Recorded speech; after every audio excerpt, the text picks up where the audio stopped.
സഹോദരങ്ങളെ, പ്രഭാതവന്ദനം.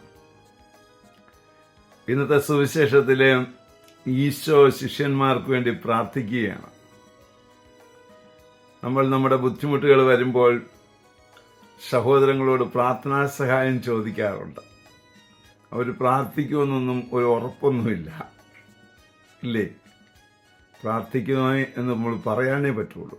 എന്നാൽ നിനക്ക് ബുദ്ധിമുട്ടും പ്രയാസവും വരുമ്പോൾ മുറിക്കകത്തേക്ക് കയറി കതകടച്ചിട്ട് യോഹന്നാന്റെ സുവിശേഷം 17-ാമത്തെ അധ്യായം ഒന്ന് വായിക്കണം. ഒരു പ്രത്യേക അനോയിൻമെന്റ് നമുക്ക് കിട്ടും. എന്താണെന്നറിയാവോ? സർവശക്തനായ ദൈവം, നമ്മുടെ രക്ഷകനായ ദൈവം, നമ്മുടെ കർത്താവ് യേശുക്രിസ്തു,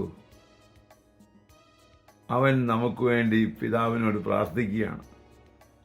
പിതാവേ, അവരെ ലോകത്തിൽ നിന്ന് എടുക്കണമെന്നല്ല ഞാൻ പ്രാർത്ഥിക്കുന്നത്, അവരെ ദുഷ്ടരിൽ നിന്ന് കാത്തുകൊള്ളണമേ എന്നാണ്.